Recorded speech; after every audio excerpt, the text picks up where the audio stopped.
ఓం నమ శివాయ. నమస్తే ఫ్రెండ్స్, నేను మీ రాంబాబుని. ఇది త్రికూటేశ్వర్ పర్వత్ వెళ్ళడానికి వెళ్ళే దారి ఫ్రెండ్స్. ఆ దూరంగా కనపడే కొండలే త్రికూటేశ్వర పర్వత్. కొండల పైన ఒక చరిత్ర కలిగిన దేవాలయం ఫ్రెండ్స్ ఇది. ఆ దేవాలయానికి వెళ్ళే దారి అన్నమాట. ఈ కొండల పైన చిన్న చిన్న దేవాలయాలు, ఒక 3-4 దేవాలయాలు ఉన్నాయి. ఈ దేవాలయాలకు కూడా ఒక చరిత్ర ఉంది అన్నమాట. ఈ చరిత్ర ఏంటంటే, దుర్గా నవరాత్రుల టైంలో అమ్మవారిని తీసుకొచ్చి ఇక్కడ పెట్టి పూజ చేస్తారంట ఫ్రెండ్స్. అలాగే ఇక్కడే తర్వాత ఈ అమ్మవారికి సంబంధించిన మనం మొక్కులు పెట్టుకుంటాం కదా, ఈ అమ్మవారికి గ్రామ దేవతలకు వేటలు కోసి పండుగ చేస్తాం చూడండి, ఆ టైప్లో చేస్తారు. ఈ త్రికూటేశ్వర పర్వతం ముందు ఉన్న పరిసర ప్రాంతాలు అనమాట. ఇక్కడ కూడా ఒక జాతరలాగా టూరిస్ట్ ప్లేస్ అనమాట. ఇది చుట్టూ షాపులు పెట్టుకొని ఇక్కడ మొత్తం మనకు కావాల్సినవన్నీ అమ్ముతూ ఉంటారు. చూడండి, ఇక్కడ ఉంచండి త్రికూటేశ్వర్ పర్వత్. దేవగర్ బైద్యనాథ్ స్వామివారిని దర్శనం చేసుకోవడానికి వచ్చిన వాళ్ళందరూ ఆ బైద్యనాథ్కి చుట్టుపక్కల ఉన్న అన్ని దేవాలయాలు రౌండ్ వేస్తారనమాట. అలాగే ఆ దేవాలయాల్లో భాగమే ఇది. ఈ త్రికూటేశ్వర పర్వత్ ఒకటి, తర్వాత బాసుకినాథ్ ఒకటి, ఇంకా చాలా ఉన్నాయి. నవలాక్ టెంపుల్ అని చెప్పేసి అదొకటి. అది కూడా ఇప్పుడు మీకు ఈ తమ్నైల్లో పెట్టాను, చూసే ఉంటారు మీరు. కొండ ఎక్కుతున్నాం ఫ్రెండ్స్. కొండ పైకి ఎక్కిన తర్వాత కొండ పైన కొన్ని దేవాలయాలు పెట్టారు. ఆంజనేయ స్వామి, వినాయకుడు, అమ్మవారు, ఇలాగా కొన్ని. అమ్మవారి మండపం వచ్చేటప్పటికి ఖాళీ మండపం ఫ్రెండ్స్ అది. ఆ మండపంలో బైద్యనాథ్ నుంచి అమ్మవారిని తీసుకొచ్చి పెడతారంట.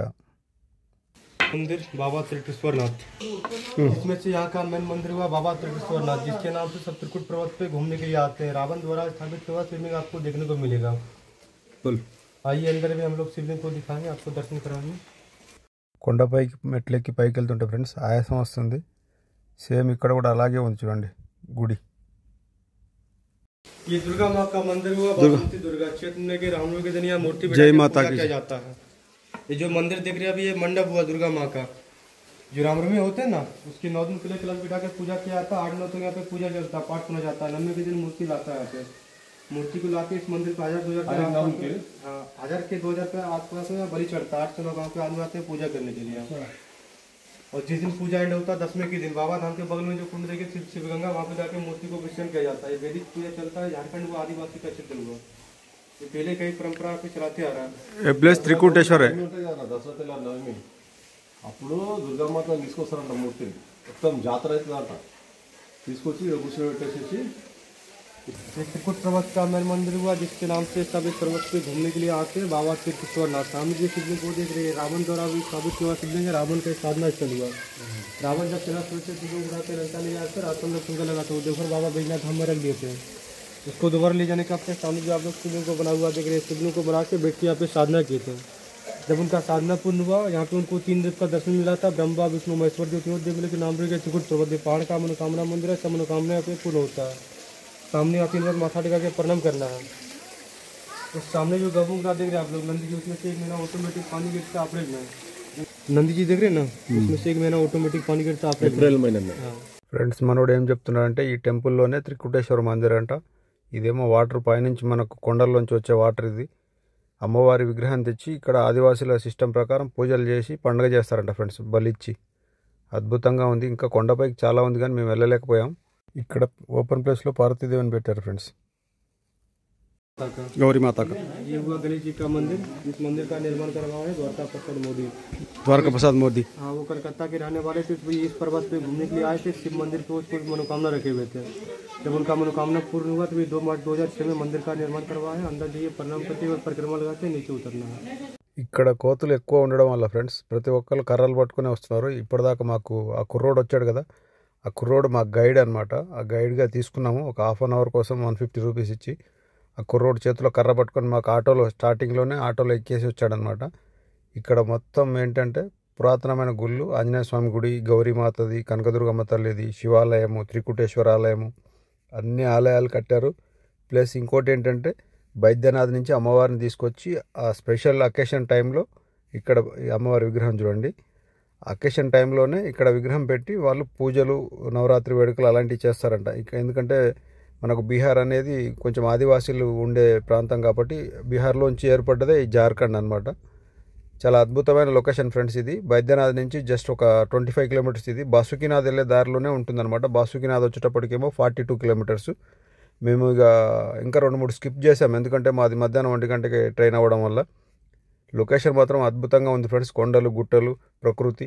మళ్ళీ ఈ కొండలలో నుంచే మొత్తం స్వామివారికి పెట్టే బిల్వపత్రాలు ఇక్కడి నుంచే తీసుకెళ్తారంట. అది కూడా అసలు అద్భుతంగా ఉంది. ఈ టెంపుల్స్ అన్నీ కూడా సగం కొండ ఎక్కగానే అక్కడే ఉన్నాయి, ఇంకా పైకి లేవు. పైన మాత్రం ఒక ఆశ్రమం ఉంది. ఆ ఆశ్రమంలో ఇప్పుడు కూడా ఇంకా స్వామీజీలు ఉంటున్నారంట. ఈ మొత్తం వాళ్ళు ఈ బిల్వపత్రాలు తినే బతుకుతారంట. మరి అది కూడా కుర్రోడు చెప్పాడు. ఇప్పుడు కూడా కొంతమంది స్వాములు ఉంటున్నారంట. మనోడు చిన్న గుహ గురించి చెప్తున్నాడు, వినండి. और ये जब यहाँ पे पूजा होता है रामनवमी के दिन, उस टाइम यहाँ पे स्वामी जी आते देवघर से, इसके अंदर रह के 9 दिन तक पूजा पाठ करते, दिया को जलाए रखते हैं और शाम के टाइम में सिर्फ आधा घंटे के लिए बाहर निकलेंगे, उसके बाद वो दिन भर रात भर अंदर रहते हैं। जब तक यहाँ मूर्ति विसर्जन नहीं होगा उसके पहले यहाँ से उठते नहीं। वो मूर्ति विसर्जन होगा, एंड होगा पूजा, उसके बाद ये गुफा से अंदर आते हैं। उस टाइम ये काली माँ को देख रहे ना, वहाँ पे अंदर बिठाया जाता है। उस टाइम इसके जगह पे कलश को बिठाया जाता है। प्रणाम कर लीजिए। ये संकट मोचन हनुमान की गुफा है, जो भी मूर्ति को आप नीचे देख रहे हैं। इनका मेन स्पॉट पहाड़ के चोटी पे था, जो रोप पे लगा हुआ था, इन्हीं के लिए लगा हुआ था। सब चढ़ते थे 2512 फीट के दर्शन के लिए। हादसे के बाद जब वहाँ कोई जा नहीं रहा था, जो रेगुलर जहाँ पंडा जी थे जो पूजा करते थे, वो पूजा के लिए नहीं पहुँच पा रहे थे, इसलिए वहाँ से ला के भी इनको यहाँ रखा गया, जो आप लोग को भी दर्शन मिल रहा है। अंदर जाके प्रणाम करके इधर से होके वापस निकलना है। జై శ్రీరామ్, జై హనుమాన్, జై ప్రసన్న ఆంజనేయ స్వామి. విన్నారుగా ఫ్రెండ్స్, మనోడు చెప్పింది. ఇక్కడ ఆంజనేయ స్వామి గుహ ఇది. స్వామివారు కూడా ఇక్కడ పూజ చేసేవాడంట. చూడండి, అద్భుతంగా ఉంది గుహ మాత్రం. ఆ గుహలోకి కూడా వెళ్ళి స్వామివారికి దండం పెట్టుకొని వచ్చాను. జై శ్రీరామ్, జై హనుమాన్. అద్భుతంగా ఉంది. ఈ రాయి చుట్టూ తిరిగి ఇలా వచ్చి దర్శనం చేసుకుని ఇలా రావాలంట. మనోడు ఏమంటున్నాడంటే, ఇక్కడ మాత్రం స్వాములు వచ్చి చాలా ప్రత్యేకంగా చాలా రోజులు ఉండి ఆ గుహలో ఆ నవరాత్రి ఉత్సవాలు జరిగిన తర్వాత అమ్మవారిని తీసుకెళ్ళి శివగంగలో విసర్జన చేసిన తర్వాతనే అప్పుడు వెళ్తారంట. మళ్ళీ ఇప్పుడు మేము పైకి వెళ్తున్నాము. ఈ పైనే ఉందన్నమాట ఆశ్రమం. ఆ మెట్లు ఎక్కుతుంటే దమ్ము వస్తుందని చెప్పేసి మా ఫ్రెండ్స్ ఇద్దరు అక్కడే ఆగిపోయారు. మేము మాత్రం ఇంకొంచెం కొండపైకి వెళ్ళాము. పెద్ద పెద్ద బిల్వపత్రం చెట్లు చూడండి ఫ్రెండ్స్ ఎలా ఉన్నాయో. इधर से देखिए 4 से 5 पेड़ दिख रहा है, बेलपत्र का पेड़ हुआ। देखो जो प्रथम पूजा होता है बाबा बैजनाथ धाम में, इसी पर से बेलपत्र वहाँ पे जाते हैं। अच्छा, वहाँ के पंडा जो डेली आते हैं तोड़ने के लिए, ऐसे बेलपत्र को तोड़ के लेके जाते हैं प्रथम पूजा के लिए। ठीक. మనోడు ఏం చెప్తున్నాడంటే, బైద్యనాథేశ్వర ధాంలో స్వామివారి పూజ చేయడానికి బిల్వపత్రాలను ఇక్కడ నుంచే తీసుకెళ్తారంట ఫ్రెండ్స్. మొదటి పూజ చేయడానికి మొత్తం గుట్టలు, రాళ్ళు, కొండపైన మొత్తం బిల్వపత్రాల చెట్లు. అద్భుతంగా ఉంది. ఇది త్రికుటేశ్వర్ టెంపుల్, జార్ఖండ్. కొండపైకి వెళ్తున్నాం. మనోడు కుర్రోడు గైడు మొత్తం అన్నీ చెప్తున్నాడు. ఫుల్గా ఆయాసం వస్తుంది ఫ్రెండ్స్. త్రికుటేశ్వర్ పర్వతం, జార్ఖండ్, బైద్యనాథ్ మందిర్ నుంచి బాసుకీనాథ్ వెళ్ళే దారిలో అనమాట ఇది. మొత్తం అద్భుతమైన దేవాలయం. ఇక్కడ కూడా అన్ని న్యాచురల్గా కొండలలో వెలిసినాయి. ఫ్రెండ్స్, బైద్యనాథ్ ధామ్కు వచ్చిన వాళ్ళు ఎవరైనా సరే దర్శనం చేసుకున్న తర్వాత ఆ బైద్యనాథేశ్వర స్వామికి చుట్టుపక్కల ఉన్న ఇవన్నీ వచ్చి చూసి వెళ్తారనమాట. ఇక్కడ ఏంటంటే ప్రకృతి ఒడిలో ఉందన్నమాట. ఇది మొత్తం కొండపైన త్రికుటేశ్వర్. మంచి పెద్ద పెద్ద చెట్లు, ప్రశాంతమైన వాతావరణం. ఈ వాతావరణంలోనే ఆ స్వామీజీలు పైన ఆశ్రమం కట్టుకున్నారు. ఆల్రెడీ కొంతమంది కొండపైన నివసిస్తున్నారు. ఆ పైన కనబడే తెల్ల ఇల్లును చూసారా, అదే అనమాట త్రికుటాచల్ ఆశ్రమం.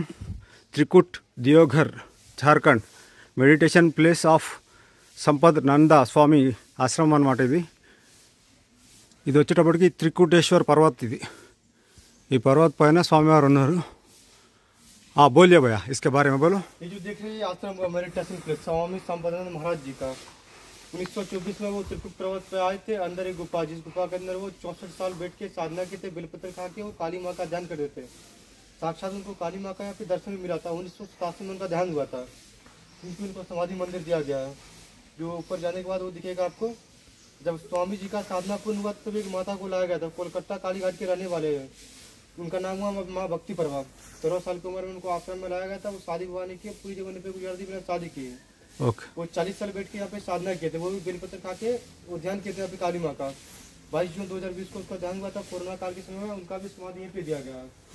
ऊपर जाने के बाद अभी यहाँ पे चंदन स्वामी रह रहे हैं, जो भी आश्रम है माँ भक्ति प्रभा की जगह पे आए हुए हैं।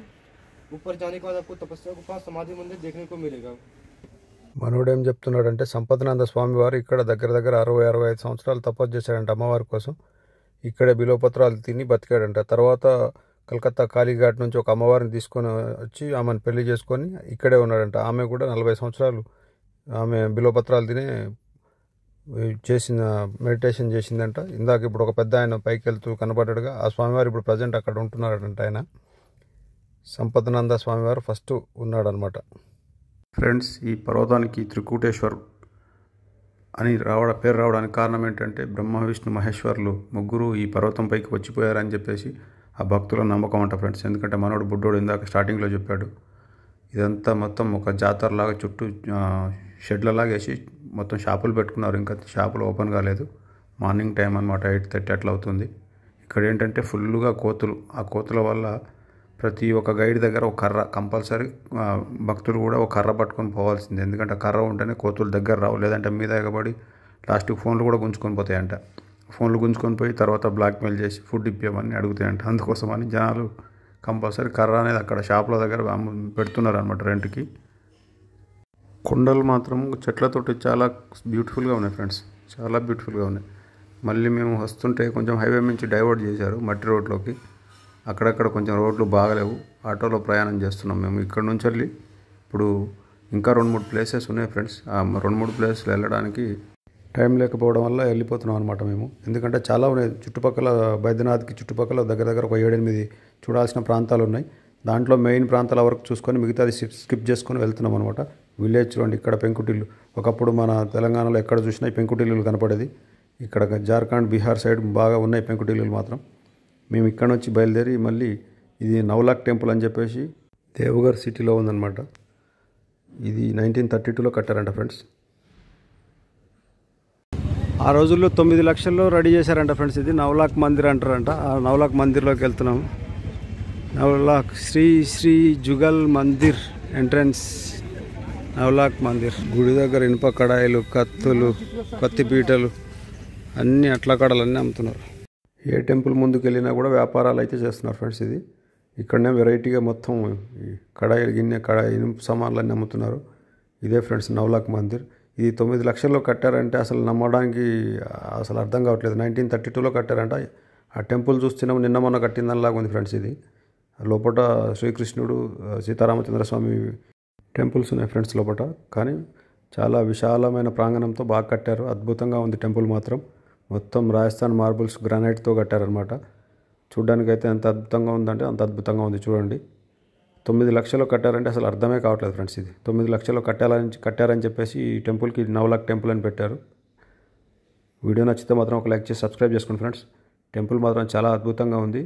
ఆ కన్స్ట్రక్షన్ చూస్తేనేమో 1 కోటి 2 కోట్లు పెట్టి కట్టిన దానిలా కనబడుతుంది. 1932లో కట్టామని చెప్తున్నారు, కానీ ఇది చూస్తేనేమో కొత్తగా ఉంది. అమ్మవారు చిన్న పాపను ఎత్తుకొని పెట్టారు స్టాచ్యూకి. చూడండి ఎంత పెద్ద హాలో ఇది. మొత్తం మెడిటేషన్ చేసుకోవడానికి పెద్ద హాల్ లాగా ఉంది. ఈ రైట్ లెఫ్ట్ చిన్న చిన్న అవి ఉన్నాయి కదా, దాంట్లోనే స్వాముల వారి గుళ్ళు ఉన్నాయి. పంతులు, 2 పంతులు ఉన్నారు, మామూలుగా లేరు. అసలు ఫోన్ పట్టుకోగానే కయ్యమని లేచారు. ఫోన్ కానీ వీడియో కానీ ఏం తీయొద్దని చెప్పేసి నేను మళ్ళీ కొంచెం వెనక్కి వచ్చి తీశాను. 2 దేవాలయాలు సూపర్గా ఉన్నాయి ఫ్రెండ్స్. ఆ 2 చిన్న దేవాలయాల కోసం ఇంత పెద్ద మండపం కట్టారు. చాలా విశాలమైన మండపం, సూపర్గా ఉంది టెంపుల్ మాత్రం. 9 లక్షలు అంటే అసలు ఎవరు నమ్మరు. అది చూస్తే దగ్గర దగ్గర 1 కోటిన్నర పెట్టి కట్టిందనిలాగా ఉంది. టెంపుల్ కూడా చాలా కొత్తగా ఉంది, బ్యూటిఫుల్గా ఉంది ఫ్రెండ్స్. ఇది నవలాక్ టెంపుల్, దేవఘర్, బైద్యనాథ్. ఓం నమః శివాయ. మేము మళ్ళీ తిరిగి హైదరాబాద్ రావడానికి జేసీటీ జంక్షన్ రైల్వే స్టేషన్కి వచ్చాం friends. Railway station back side నుంచి వచ్చాం. మొన్న దిగినప్పుడేమో ఫ్రంట్ సైడ్ నుంచి బయటకు వచ్చాం, ఇప్పుడేమో బ్యాక్ సైడ్ నుంచి వచ్చాం. ఇక్కడ నుంచి మాకు 1:10 చర్లపల్లి జంక్షన్కి ట్రైన్ ఉందన్నమాట. ఈసారేమో 17008 ట్రైన్ నెంబరు, పోయేటప్పుడేమో 17007 ఉంది ట్రైన్ నెంబర్. అది Darbhanga Express, Cherlapalli to Darbhanga Express. ఇప్పుడేమో దర్భంగా టు చర్లపల్లి, అది కూడా జేసీటీ జంక్షన్లో 5 మినిట్స్ ఆగింది ఫ్రెండ్స్. ఇదంతా railway station. Thank you friends, thank you for watching.